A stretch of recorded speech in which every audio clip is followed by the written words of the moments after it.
Hey everyone, in today's video I'm going to be doing an athlete's foot update, and this has been highly requested, so I'm so sorry for the delay. And basically in my previous athlete's foot video I was just talking about that I was going to be doing a routine, and with that I had the hopes that my athlete's foot would be gone once and for all.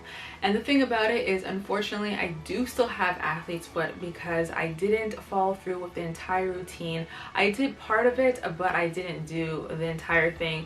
And basically what the first thing in that routine was I was going to do a foot peel mask, and you want to make sure to do that at least a month in advance, because I found with that for basically a few weeks afterwards your foot is just peeling, and it's not the best thing if you have sandals and your feet out. So you want to basically make sure to do that a month before having your feet out in public.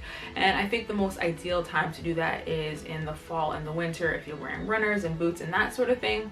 So I'm going to be doing that routine towards the end of this year, and hopefully it works out for me. So if it does work out, then I'll definitely let you guys know about that and how everything works out. So what I will be sharing with you today is what I did do that I was able to get some relief from the itchiness, the dryness, and just what worked out for me. The first thing that I did that worked out amazing for me is using a pumice rock or a pumice stone. And with using this, it was just able to get away that dead skin.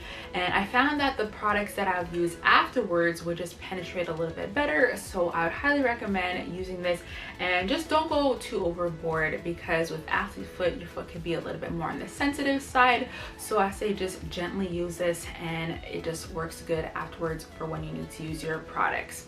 So then next, what I liked using was tea tree oil, and this is antibacterial, it's an antiseptic, and it has so many other great properties. And when you are using tea tree oil, generally you want to use a carrier oil like jojoba oil or coconut oil. But with my foot, I just use this directly on my foot, and I just use a few drops. A little bit of this goes a long way, and I just found that this helped to soothe my skin and just help with any itchiness or irritation. And I just love how this one worked out for me. This one specifically is from Briogeo, so I would highly recommend checking it out. And then lastly, I followed up with moisturizing my feet, and you want to make sure that you do this in the right way. So when you're done having a shower, you want to make sure that your feet are completely dry before following up with a moisturizer. And the thing about it is, with athlete's foot, it's basically a breeding ground for bacteria. It likes when your foot is moist and wet, so you want to make sure that your foot is completely dry. And then you don't want to leave it there, because with athlete's foot, it generally leaves your foot feeling dry, so you want to make sure to get that moisture back on your foot.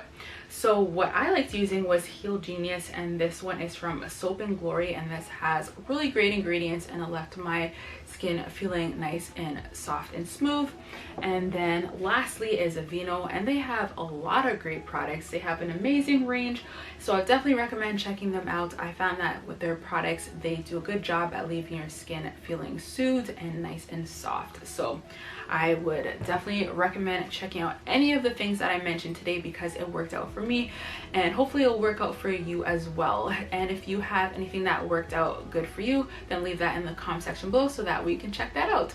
So thank you guys so much for watching. Don't forget to comment, rate, and subscribe, and I'll talk to you guys later. Bye.